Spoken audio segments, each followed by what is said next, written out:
Le goût d'entreprendre, Doris Pradal.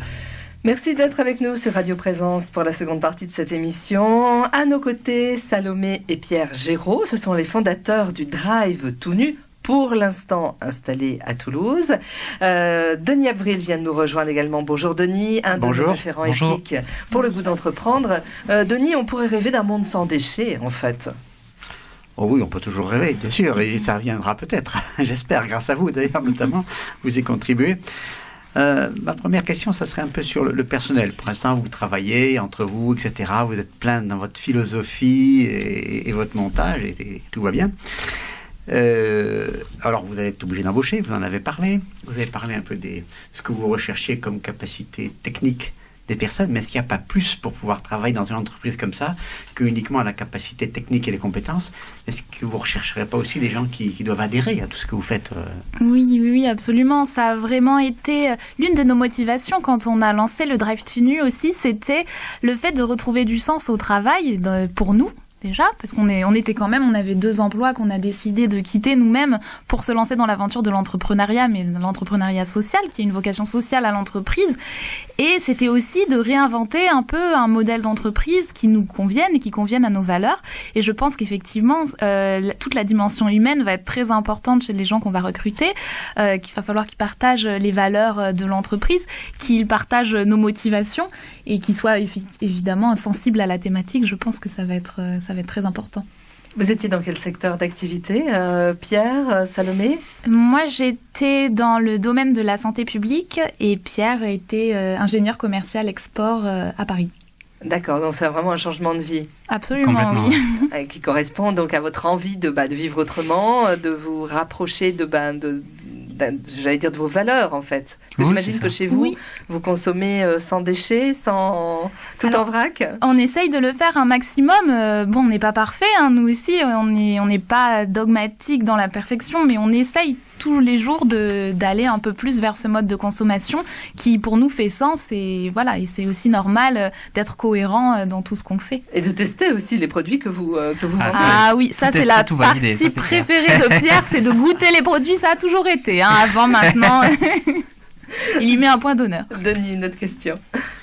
Oui, donc c'est ce que vous avez un peu abordé, c'est-à-dire la sélection de produits et la façon d'avoir des produits de qualité, etc. Mais vous avez cité nos grands-parents, les vôtres du moins, les miens, c'est encore plus loin, qui déjà achetaient souvent en vrac et ont ramené les contenants. Mais à l'époque, la réglementation n'était pas si dure. Et très souvent, les emballages sont venus, parce que c'est pratique, mais aussi parce qu'il fallait étiqueter un certain chose, mettre un tas de choses sur les emballages et tout. Tout ça pour des problèmes pour rassurer le consommateur qui le demandait. C'est souvent lui qui le demandait. Traçabilité. Mais aussi, effectivement, donc pour la traçabilité. Alors, comment vous arrivez à traiter tous ces problèmes-là et comment réagit la DGCCRF ou l'ANSES sur tout ça Alors, il y a deux choses, en fait. Sur les étiquettes, par exemple, il y a des données qui sont obligatoires sur les étiquettes, que nous, on est obligé de mettre parce qu'on est considéré comme des conditionneurs par la loi, puisqu'on conditionne les produits pour le client. On ferme le bocal, en fait. Et donc, c'est pour ce type d'information, on imprime une petite étiquette et on le colle sur le couvercle du bocal ou le sac. Ensuite, il y a tout un tas d'informations qu'il faut renseigner, mais qu'on n'est pas obligé de mettre sur l'étiquette. Donc, nous, on a un outil formidable, c'est le site web, en fait, qui permet aux gens de faire leurs courses sur Internet. Donc, ils ont toutes les infos sur le site. Si vous allez voir sur le drive-tout-nu.com, vous cliquez sur le premier produit qui passe, ça sera sans doute des pâtes Cresta di Gallo, et vous avez les informations nutritionnelles, les ingrédients, d'où ça vient, etc., qui sont des données qui sont pas obligatoires sur l'étiquette, mais qu'il faut renseigner pour justement rassurer le client, comme vous dites. Après, au niveau des autres normes, notamment la propreté des contenants qu'on doit nettoyer avant de remettre dans le circuit, c'est très compliqué. En fait, c'est très compliqué pour certains contenants, mais pas pour d'autres. Par exemple, un bocal, pour le nettoyer, la législation n'est pas forcément hyper contraignante. En revanche, une bouteille, c'est très compliqué. Donc voilà, on s'adapte à chaque type de contenant et à chaque phase de la vente en vrac. Et on a été formés pour ça, on a suivi des formations. Justement, le réseau VRAC propose ces formations qui sont très importantes, je pense, pour les gens qui décident de se lancer dans ce type de commerce. Le recyclage, par exemple, comment vous faites ? Alors, nous... C'est-à-dire le recyclage le recyclage des contenants, par exemple. Oui. Vous voulez dire la réutilisation ? Oui. Donc, on les nettoie. Donc on est obligé de nettoyer à une certaine température. Ouais. Et ensuite, c'est sec et on réutilise. Voilà, c'est hyper simple. Pour les bocaux. Ensuite, pour les sacs en toile, c'est pareil. Et pour les bouteilles, il faut une machine spéciale. Donc là, c'est un petit peu plus compliqué. Donc il y a un projet qui s'appelle Consigne Up qui est en train de se créer à Toulouse justement pour fédérer les opérateurs qui utilisent des bouteilles pour mutualiser en fait la consigne. Oui, tout à fait. Ce qu'on faisait il y a des dizaines d'années, voilà, c'est ça. Tout simplement. Tout à fait. Denis, une autre question? Oui, donc vous allez vous êtes contrôlé comme conditionneur à ce moment-là. Absolument. Oui. Une autre question un peu, c'est sur la concurrence, hein, parce qu'il y a des gens, il y a même un réseau comme Biocop qui fait pas mal de vrac, qui fait pas que ça, bien entendu, mais fait pas mal de vrac. Et d'ailleurs, lui, il a été amené à abandonner l'eau en bouteille. Hein. Donc, si on refuse effectivement ce genre de choses, on ne propose pas tout. Au client, on parlait toujours, est-ce qu'on trouvera tout? Donc vous, est-ce que c'est un problème que vous réglez autrement avec de l'eau minérale mais qui est mis en bonbonne et que vous conditionnez vous? Alors déjà, on ne propose pas d'eau parce qu'on considère que l'eau la plus écologique, c'est l'eau du robinet. Donc on ne vend pas d'eau. Et ensuite, effectivement, il y a certains produits qu'on ne vend pas, comme le coca. Il y a d'ailleurs un article très bien écrit de Salomé sur notre blog qui s'appelle « Pourquoi vous ne trouvez pas de Coca-Cola sur le Drive tout nu ?» Parce qu'il y a on considère que ce n'est pas un produit qui fait bon être sur le marché en fait pour tous les effets néfastes pour la santé. Ouais, voilà, ça, Voilà. tout à fait. Et comme certains produits transformés, très transformés, des barquettes prêtes à mettre au micro-ondes, etc., qui sont particulièrement mauvais pour la santé. Je sais de quoi je parle parce que je travaillais dedans avant. Donc, il y a certains produits comme ça. On n'est pas dogmatique, mais on a décidé de pas les vendre parce que on pense que les gens s'en tireront pas plus mal s'ils le mangent pas. Qui vous a financé et aidé pour lancer le Drive tout nu? Alors pour l'instant, c'est nous qui avons financé le Drive tout nu sur nos fonds propres et on a aussi bénéficié de la générosité d'une association qui s'appelle Solidarité Emploi Midi-Pyrénées qui nous a accordé un prêt d'honneur voilà, pour notre opération de pré-lancement.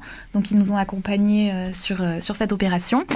Et donc actuellement, on a lancé une campagne de financement participatif sur Ulule en fin de semaine dernière qui a vocation à nous aider pour l'aménagement du local en septembre et le financement des premiers investissements en matériel. Il vous faut combien?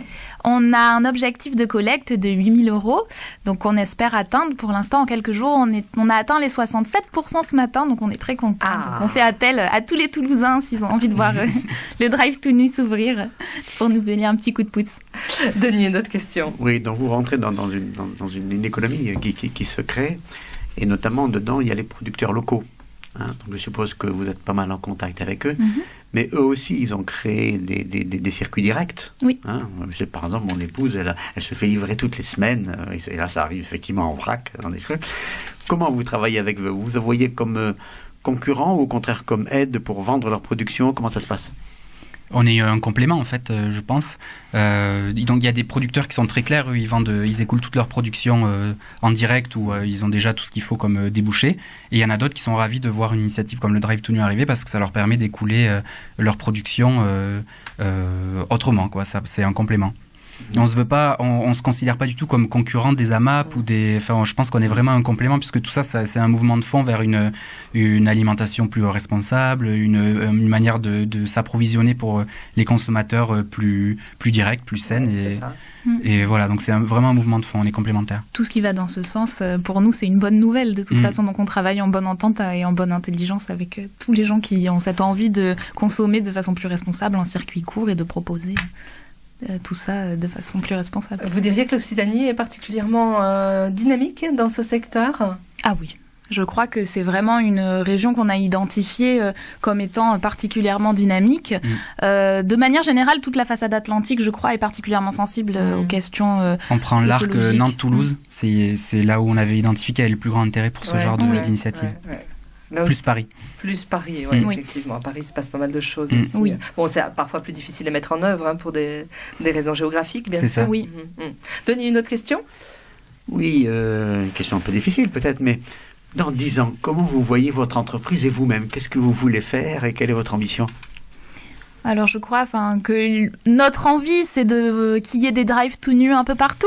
Le drive, c'est un commerce de proximité, donc on aimerait que les gens puissent s'approvisionner de façon simple, en vrac, que ce soit devenu tout simple en fait, de commander en vrac, de consommer de façon responsable. Et nous, je sais pas, je crois que dans 10 ans, effectivement, c'est difficile, mais qu'on continue de s'éclater dans ce qu'on fait, de s'amuser tous les jours, parce que c'est vraiment un choix qu'on regrette ni l'un ni l'autre. Enfin, je crois que je me trompe pas en disant ça pour toi non plus. On est très heureux de s'être lancé dans cette aventure entrepreneuriale et on espère que ça continue, que ça va marcher. Et si ça fonctionne, on continuera de développer d'autres choses. Et que vous continuerez à nous faire partager votre enthousiasme. Avec plaisir. Ça, c'est important. Vous êtes accompagné aussi dans votre vie d'entrepreneur. Des coups de pouce, des conseils, même un déclic, on est très bien entouré, on a cette chance-là. En fait, ce qui a été le déclic pour qu'on quitte nos CDI, ça a été notre sélection au parcours entrepreneur de Ticket for Change, qui est un incubateur spécialisé dans l'entrepreneuriat social et solidaire. Donc ça, c'était en juin 2017. Donc ça a été le déclencheur, on a lâché nos CDI chacun et on s'est lancé là-dedans donc avec cet accompagnement qui a duré 6 mois. Donc c'est sous forme d'un parcours, donc on commence avec bien identifier son problème, faire une étude de marché, ensuite on a un tour de France qui dure 10 jours où on va rencontrer des pionniers de l'entrepreneuriat social et solidaire, où on trifouille le projet dans tous les sens, on sort de là où on n'a plus rien, sauf une volonté et un enthousiasme incroyable, ça c'est clair. Et ça s'est terminé en décembre et depuis on a intégré un autre incubateur qui s'appelle Willa, qui est l'incubateur de la mixité dans les startups, plus le parcours Adresse qui est l'incubateur de Toulouse Métropole et plus Pionnière Occitanie qui est les premières Occitanie qui nous donne accès à un mentor en fait qui nous accompagne, avec qui on a des points réguliers et qui nous aide sur le projet. Donc effectivement, on est très bien accompagné, c'est vraiment une richesse. Oui, le mentorat de compétences est vraiment très important pour nous. Ouais, on a un mentor qui nous a dit un jour rendre compte, c'est se rendre compte, et c'est vrai. Quand on doit rendre compte à un mentor, on fait à chaque fois progresser le projet. Parce qu'il y a des moments quand même où ça doit être un petit peu difficile au niveau du mental. Pas au niveau du mental, au niveau par contre de la prise de recul, c'est difficile. Parce que quand on est la tête dans le guidon à aller rencontrer les producteurs, se fournir, préparer les commandes, courir partout, il y a des fois où en fait on a complètement oublié la vision et donc c'est bien d'avoir de prendre le temps en fait pour discuter et prendre du recul par rapport au projet. Denis, une dernière question. Oui, une dernière peut-être un peu intime, mais vous n'êtes pas obligé de répondre. Créer une entreprise en couple, ça doit pas être facile tous les jours quand même. Étrangement ça se passe très bien parce que tout le monde nous a dit effectivement ça va être difficile. On nous a mis en garde en tout cas, et on remercie les personnes de nous avoir mis en garde parce que ça nous a permis de nous bien border les choses. Donc on s'est répartis. Le premier jour où on a travaillé tous les deux, on a fait une charte qui est rédigée, qui est très bien, et qu'il faut qu'on imprime d'ailleurs. Qu'il faut qu'on imprime et qu'on encadre quelque part. Et on s'est très bien réparti les tâches. On a l'avantage de ne pas avoir le même domaine de compétences. Moi j'ai une formation en sciences politiques et en gestion de projet. Pierre, il a une formation d'ingénieur agricole. Donc, on n'est pas du tout sur les mêmes sujets au sein de l'entreprise. Donc, finalement, chacun a ses tâches, son pouvoir de décision sur son domaine respectif. Ça, c'est aussi important de le respecter. Et donc, avec cet équilibre-là, on arrive, toujours en échangeant, bien sûr, à avoir un équilibre qui, pour l'instant, tient bien. Et du coup, on s'amuse. Ça se passe très bien, on s'amuse bien. Après, je pense que c'est des ajustements perpétuels, mais c'est bien, ça aussi, en termes de mentorat, d'avoir été accompagné sur ces questions et d'avoir été mis en garde. Parce que, effectivement, c'est très prenant. Tous les jours, et des fois, il commence le matin, pendant que je mange mes tartines, à me parler du drive to nu.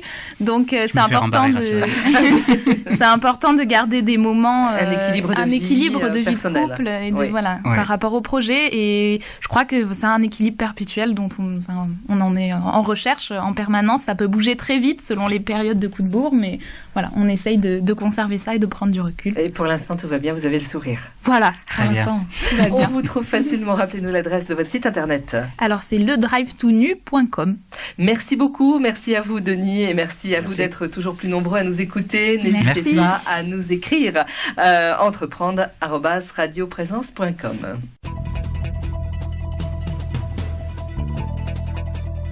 Retrouvez cette émission sur décideurenrégion.fr/midi-pyrénées. Le goût d'entreprendre, une émission en partenariat avec la Caisse d'épargne, la Banque des entreprises et des professionnels de Midi-Pyrénées.